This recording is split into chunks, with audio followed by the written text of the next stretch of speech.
Halo teman-teman, selamat datang kembali di Gia Academy YouTube channel. Semoga teman-teman selalu sehat dan terus semangat. Pernahkah teman-teman ikut hiking, mendaki dataran yang lebih tinggi dan menemukan berbagai jenis tumbuhan?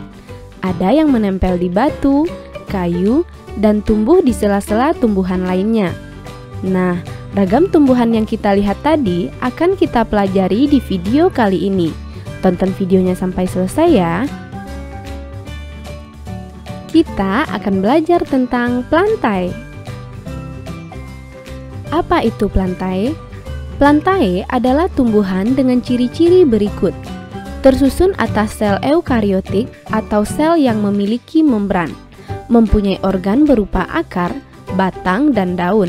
Merupakan organisme multiseluler, mempunyai dinding sel yang tersusun atas selulosa, mempunyai klorofil sehingga bisa berfotosintesis, menyimpan cadangan makanan dalam bentuk tepung atau amilum, dan bersifat autotrof atau bisa membuat makanannya sendiri. Karena banyaknya jenis tumbuhan, maka untuk memudahkan mempelajarinya, tumbuhan dikelompokkan dalam beberapa klasifikasi berikut. Pertama, klasifikasi berdasarkan divisi. Tumbuhan dibagi menjadi 3 divisi, yaitu tumbuhan lumut atau Bryophyta, tumbuhan paku Pteridophyta, dan tumbuhan berbiji atau Spermatophyta. Spermatophyta terdiri dari Gymnospermae dan Angiospermae.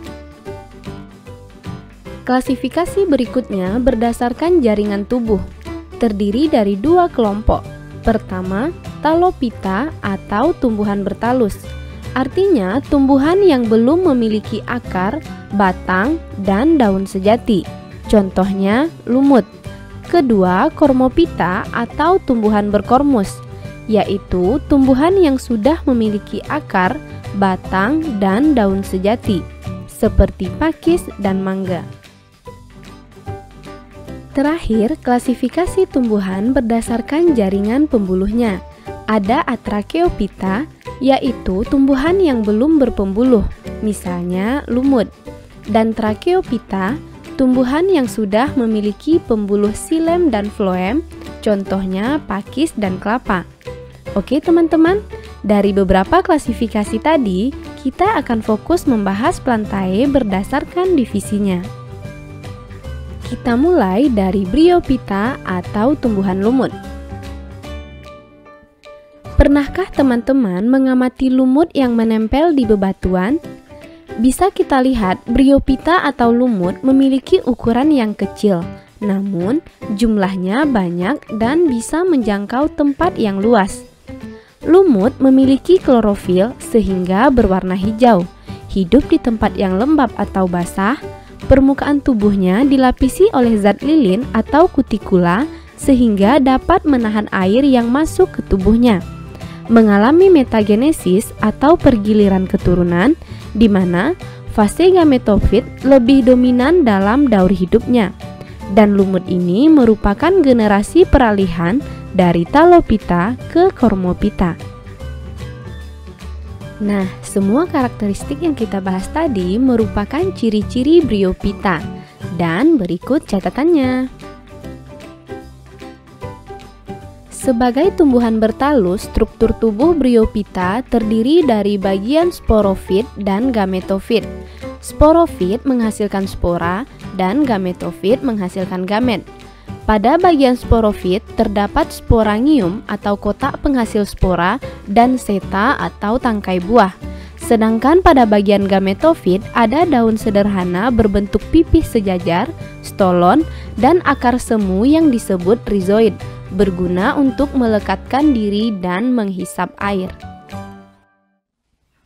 Bagian-bagian tubuh lumut tadi tidak dimiliki oleh semua jenis lumut. Bentuk tubuh lumut berbeda-beda sesuai kelasnya. Berikut ini catatannya. Berdasarkan bentuk gametofit dan sporofitnya, tumbuhan lumut dibagi menjadi 3 kelas, yaitu Hepaticopsida atau lumut hati, Anthocerotopsida atau lumut tanduk, dan Bryopsida atau lumut daun. Mari kita bahas karakteristik lumut setiap kelasnya. Kelas pertama, Hepaticopsida atau lumut hati. Bagian gametofit tubuhnya berupa talus dan berbentuk lembaran seperti hati. Talusnya berwarna hijau dengan percabangan menggarpu dan pada sisi bawahnya terdapat selapis sel seperti daun. Sporofit selalu tumbuh dan berkembang di dalam gametofit betina sehingga tidak terlihat secara langsung. Berikutnya, Anthocerotopsida atau lumut tanduk. Gametofitnya berupa talus dengan tepi rata atau bertoreh. Sel-sel tubuh memiliki kloroplas besar dan tunggal. Sporofitnya memanjang dan tumbuh seperti tanduk. Pangkal kapsulnya dilindungi oleh involucrum. Kelas terakhir, Bryopsida atau lumut daun. Gametofitnya berupa talus seperti tumbuhan kecil. Talus mempunyai batang semu, daunnya tersusun spiral, memiliki akar semu yaitu rizoid. Pada bagian pucuk terdapat alat perkembangbiakan yang disebut antheridium dan archegonium. Sporofit tumbuh pada bagian tumbuhan lumut itu sendiri. Nah, teman-teman, seperti inilah struktur tubuh dari masing-masing jenis lumut. Lumut hati, lumut tanduk, dan lumut daun. Ketiganya memiliki struktur tubuh yang berbeda ya. Contoh tumbuhan lumut diantaranya lumut hati Markhanthia sp, lumut tanduk Anthoceros sp, lumut daun Sphagnum sp. Dan beginilah bentuk masing-masingnya. Reproduksi tumbuhan lumut terjadi secara metagenesis, yaitu pergiliran keturunan secara teratur antara generasi gametofit dan sporofit. Daur hidup lumut diawali dengan adanya spora, kemudian tumbuh menjadi protonema. Protonema berkembang menjadi tumbuhan lumut yang akan menghasilkan gamet jantan antheridium dan gamet betina archegonium. Antheridium menghasilkan spermatozoid, sedangkan archegonium menghasilkan sel telur. Fase dari spora sampai ke spermatozoid dan sel telur disebut fase gametofit. Fase gametofit inilah yang paling dominan dalam siklus hidup lumut. Spermatozoid dan sel telur mengalami fertilisasi menghasilkan zigot. Zigot membelah dan tumbuh menjadi sporangium. Fase dari zigot sampai ke sporangium disebut fase sporofit. Sporangium pecah menghasilkan spora dan siklus kembali berulang. Berikut ini skema dari proses metagenesis lumut.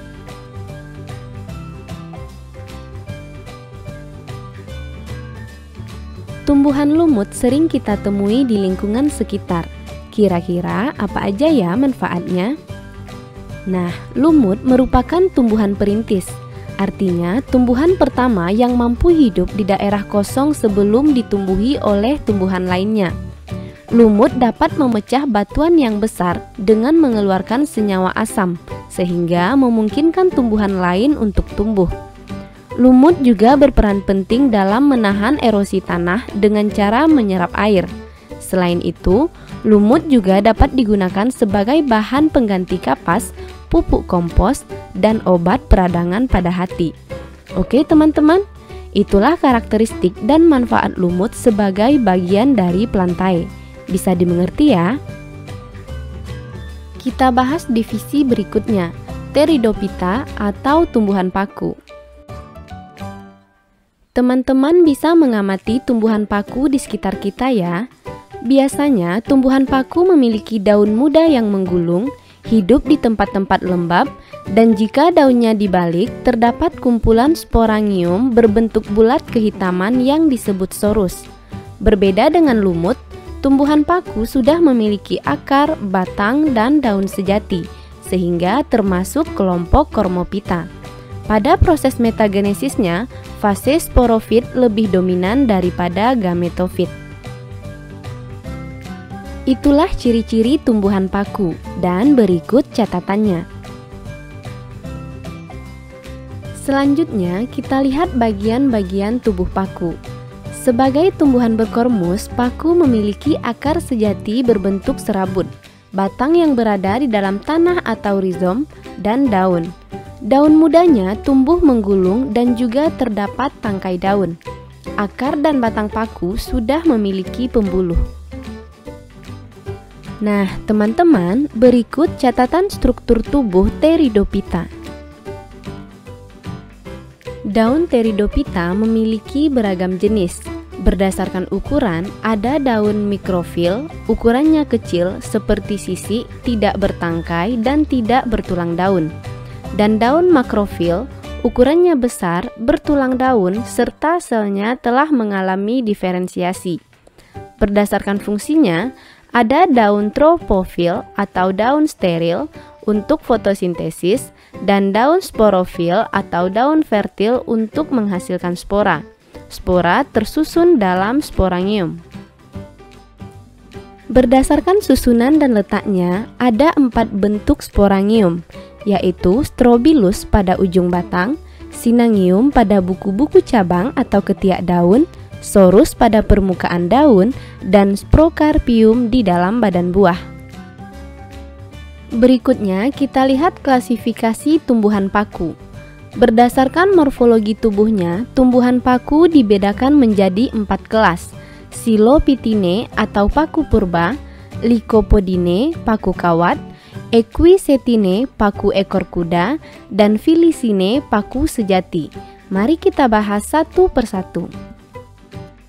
Silophytinae atau paku purba. Paku purba merupakan jenis paku yang paling sederhana dan sebagian besar telah punah. Memiliki batang beruas, bercabang, dan berbuku-buku. Pada bagian batang tumbuh daun kecil berbentuk sisik. Sporangiumnya terletak di buku-buku cabang atau ketiak daun. Contoh jenis paku ini adalah Pseudosporochnus kreci dan Psilotum nudum. Jenis paku berikutnya Lycopodinae atau paku kawat. Paku ini memiliki batang bercabang dan menggarpu. Daunnya kecil seperti sisik, tersebar di batang, tidak bertangkai, dan bertulang daun satu. Beberapa jenis paku ini ada yang memiliki lidah-lidah daun atau ligula. Sporangiumnya membentuk strobilus di ujung batang dan cabang. Contohnya Lycopodium cernum dan Selaginella convoluta.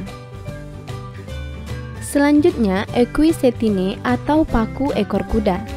Paku ini umumnya berupa ternak atau berbatang lunak dan hidup di tempat lembab.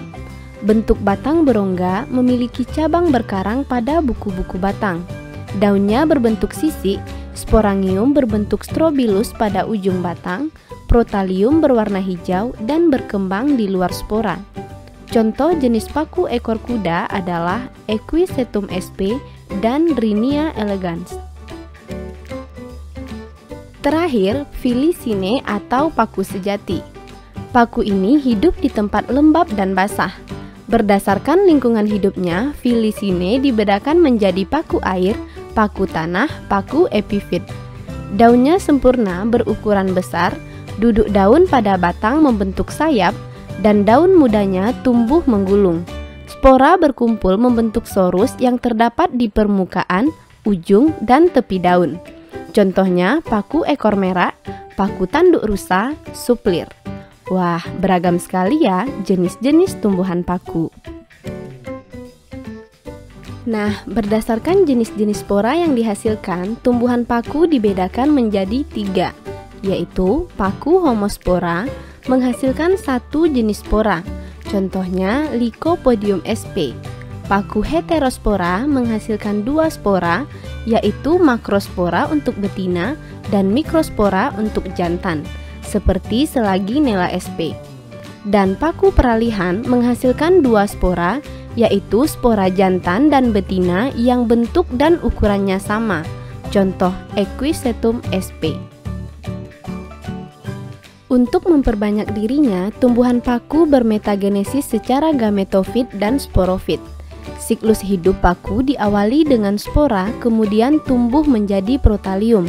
Protalium akan menghasilkan gamet jantan atau antheridium dan gamet betina atau archegonium. Antheridium menghasilkan spermatozoid, sedangkan archegonium menghasilkan sel telur atau ovum. Fase dari spora sampai ke spermatozoid dan sel telur disebut fase gametofit. Spermatozoid dan sel telur mengalami fertilisasi menghasilkan zigot. Zigot membelah dan tumbuh menjadi tumbuhan paku. Tumbuhan paku membentuk sporangium. Fase dari zigot sampai ke sporangium disebut fase sporofit. Fase sporofit merupakan fase paling dominan dalam daur hidup paku. Sporangium pecah menghasilkan spora, dan siklus kembali berulang. Oke teman-teman, berikut ini skema proses reproduksi paku secara generatif dan vegetatif. Selain menggunakan spora, paku juga bereproduksi secara vegetatif melalui umbi batang, tunas pada tepi daun, tunas pada ujung daun, tunas akar, dan fragmentasi. Dalam kehidupan kita, paku dimanfaatkan dalam berbagai bentuk dan olahan, di antaranya sebagai bahan sayuran, tanaman hias, bahan penggosok atau amplas, juga menjadi bahan obat-obatan untuk mengatasi luka, diuretik, diare, dan penyakit kulit. Karena paku sudah ada sejak zaman purba, maka paku telah menjadi bahan fosil di bumi kita. Nah, itulah karakteristik dan manfaat paku sebagai bagian dari plantae. Semoga teman-teman bisa paham ya. Agar teman-teman semakin paham, mari kita selesaikan contoh soal berikut. Soal pertama meminta kita menentukan dasar pengelompokan divisi lumut. Kita sudah belajar bahwa lumut tanduk, lumut hati, dan lumut daun termasuk ke dalam kelompok Bryophyta. Berdasarkan jaringan tubuhnya, Bryophyta adalah tanaman bertalus yang tidak memiliki akar, batang, dan daun sejati. Belum memiliki pembuluh xilem dan phloem, hidup di tempat lembab, dan memiliki klorofil sehingga mampu membuat makanannya sendiri atau autotrof. Nah, berdasarkan karakteristiknya, maka pilihan jawaban yang sesuai dengan lumut atau Bryophyta adalah C. Soal kedua, kita diminta menentukan tahapan metagenesis lumut yang bersifat haploid atau berinti tunggal N. Kita tahu dari proses metagenesis lumut, semua fase gametofit merupakan haploid, sedangkan sporofit bersifat diploid atau berinti ganda. Fase gametofit ditunjukkan oleh nomor 1, 2, dan 3, yang merupakan protonema, antheridium, dan archegonium. Jadi, jawaban yang benar adalah A. Soal selanjutnya menanyakan jenis daun paku yang sesuai dengan gambar. Pada soal menunjukkan gambar daun paku yang berbentuk sorus. Sorus merupakan kumpulan sporangium yang menghasilkan spora. Nah, berdasarkan 4 jenis daun paku, daun untuk menghasilkan spora adalah daun sporofil atau fertil. Jadi, jawaban yang benar adalah E. Berikutnya meminta kita menentukan letak sporangium berdasarkan jenis paku yang ada pada gambar. Gambar paku pada soal merupakan Adiantum tenerum yang termasuk kelompok paku sejati. Kita tahu paku sejati memiliki sporangium yang terletak di permukaan daun, baik bagian atas, bawah maupun tepi daun. Sporangium yang terletak di ketiak daun merupakan jenis paku purba. Ujung dan cabang batang adalah jenis paku kawat dan ekor kuda. Jadi, jawaban yang benar adalah E. Soal terakhir, kita diminta menentukan perbedaan tumbuhan lumut dan paku yang tidak tepat. Untuk menjawabnya, mari kita bahas perbedaan masing-masingnya. Pertama, jaringan pengangkut pada lumut belum ada, disebut dengan plantae jenis Atrachyophyta. Sebaliknya, tumbuhan paku sudah memiliki jaringan pengangkut atau Trachyophyta. Tumbuhan lumut belum memiliki akar sejati, hanya berupa rhizoid atau akar semu, sedangkan paku sudah berakar serabut. Daun pada lumut juga merupakan daun semu yang berlapis kutikula, sedangkan daun paku adalah daun sejati dengan beragam jenis. Pada proses metagenesisnya, tumbuhan lumut memiliki fase gametofit sebagai fase dominan, sebaliknya paku dengan fase sporofit. Divisi lumut terdiri dari lumut tanduk, hati, dan lumut daun. Sedangkan paku terbagi menjadi paku purba, kawat, ekor kuda, dan paku sejati. Jadi, pilihan A, B, C, dan E benar, sedangkan D salah. Jawabannya adalah D. Oke, sekarang teman-teman bisa memahami perbedaan dua divisi plantae ini ya, Bryophyta dan Pteridophyta. Untuk divisi Spermatophyta akan kita bahas di video selanjutnya. Tungguin ya. Nah, sampai di sini dulu pembahasan kita tentang plantae bagian pertama. Jangan lupa tonton terus video-video terbaru di channel kita ya. Sampai jumpa di video berikutnya.